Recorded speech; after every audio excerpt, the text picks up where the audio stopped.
আজকের এই ভিডিওতে আমরা বৃত্ত চ্যাপ্টার থেকে কুমিল্লা বোর্ড 2022-এ আসা একটা সিকিউ সলভ করব। তো আমাদের উদ্দীপক দেয়া আছে। ক নম্বর প্রশ্নে আমাদেরকে বলতেছে হচ্ছে 2,2 বিন্দু হতে x² + y² + 4x - 2y + 4 = 0 বৃত্তে অঙ্কিত স্পর্শকের দৈর্ঘ্য নির্ণয় করো। তো আমরা জানি হচ্ছে কোনো একটা বিন্দু থেকে কোনো একটা বৃত্তের ওপর অঙ্কিত স্পর্শকের দৈর্ঘ্য হচ্ছে, আমরা ওই বিন্দুটা দিয়ে এই বৃত্তের ইকুয়েশনটাকে সিদ্ধ করে দিব এবং রুট ওভার করব। তো বৃত্তের সমীকরণ আমাদের দেয়া আছে হচ্ছে s = হচ্ছে x² + y² তো এখন 2,2 বিন্দু হতে এই বৃত্তটার উপর অঙ্কিত স্পর্শকের দৈর্ঘ্য, তাহলে আমাদের হবে হচ্ছে এই 2,2 বিন্দু দিয়ে এইটাকে আমরা সিদ্ধ করে দিব এবং রুট ওভার করব। তাহলে হচ্ছে আমাদের হচ্ছে এটা 2 × 4, এই 4 কেটে যাচ্ছে, আর এদিকে হচ্ছে 8 আর এদিকে হচ্ছে 8, তাহলে মোটে হচ্ছে √16। তো আমাদের উত্তর হবে হচ্ছে 4। এইটা হচ্ছে আমাদের স্পর্শকের দৈর্ঘ্য। তো খ নম্বর প্রশ্নে বলতেছে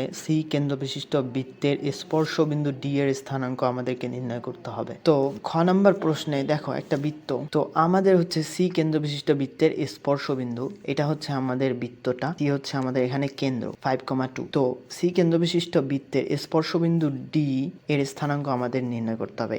এটা হচ্ছে স্পর্শবিন্দু ডি, এইটার স্থানাঙ্ক আমাদেরকে নির্ণয় করতে হবে। এখন আমাদেরকে এই স্পর্শকের সমীকরণটা দেয়া আছে হচ্ছে 5x + 12y + 16 = হচ্ছে আমাদের 0। তো এখন আমরা অভিলম্বের সমীকরণটা বের করব। তো এই যে এই কেন্দ্র থেকে যদি এখানে আমরা এই স্পর্শ বিন্দুটা যদি যোগ করে দেই তাহলে হচ্ছে আমাদের অভিলম্ব। তো সিটা আমরা লিখে নেই হচ্ছে 5,2। তো আমাদের অভিলম্বটা পেয়ে যাব, অভিলম্বর ইকুয়েশনটা পেয়ে যাব। তো এখানে আমাদের স্পর্শকের সমীকরণটা দেয়া আছে। তো দুইটা সমাধান করলে আমাদের ডি এর স্থানাঙ্কটা বের হয়ে যাবে। তো আমরা এখন এই রেখাটার লম্বরেখার সমীকরণটা বের করব। তো আমরা লম্বরেখার সমীকরণ জানি হচ্ছে আমরা সহগগুলোকে চেঞ্জ করে দিব আর মাঝে হচ্ছে সাইনটা চেঞ্জ করে দিব। তাহলে হচ্ছে আমাদের 12x - 5y + k = হচ্ছে আমাদের 0, যা এই যে আমরা যে অভিলম্বটা আট করব তা সি 5,2 বিন্দুগামী না, এটা কেন্দ্র হচ্ছে 5,2 বিন্দুগামী হবে। এখন এই 5,2 বিন্দু দিয়ে আমরা সিদ্ধ করলে কে এর মানটা পেয়ে যাব। তো এখান থেকে আমরা কে এর মানটা পাবো হচ্ছে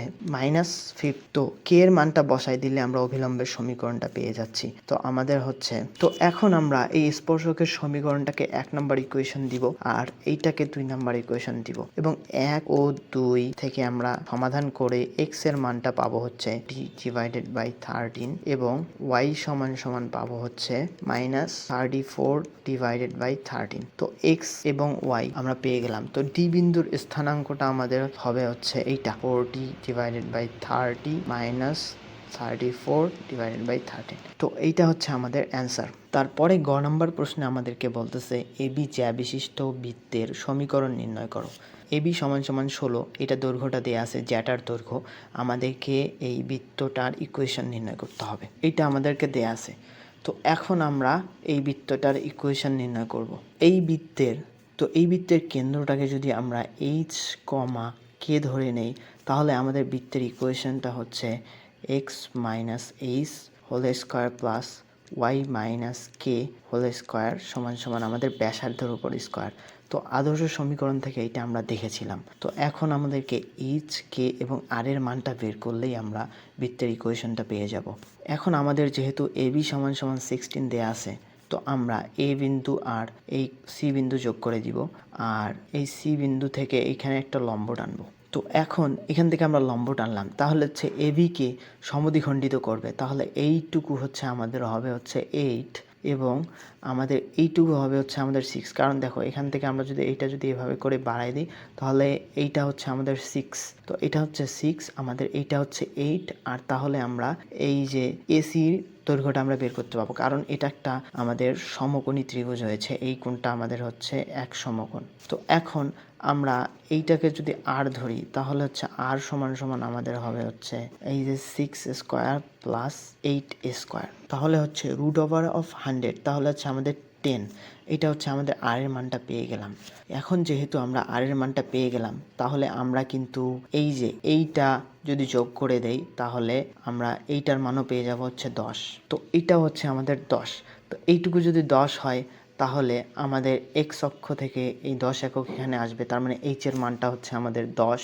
তাহলে আমাদের হচ্ছে h এর মানটা হচ্ছে 10 আর এই যে কে এর মানটা হচ্ছে আমাদের এখান থেকে 6, এই দিক বরাবর x আসছে আমাদের 10 আর উপরে গেছে হচ্ছে 6। তো এভাবে আমরা h, kটা পেয়ে গেলাম হচ্ছে আমাদের 10,6। তো এখন আমরা এইটাকে বসাই দিব x minus 10 whole square plus y minus 6 whole square সমান সমান আমাদের আরটা পেয়ে গেছি হচ্ছে আমাদের 10 স্কোয়ার। তো এইটা হচ্ছে আমাদের বৃত্তের ইকুয়েশন। তো এটা হচ্ছে আমাদের অ্যান্সার। তো আশা করি সবাই ম্যাথটা ভালোভাবে এনজয় করেছো। তো সবাইকে আসসালামু আলাইকুম।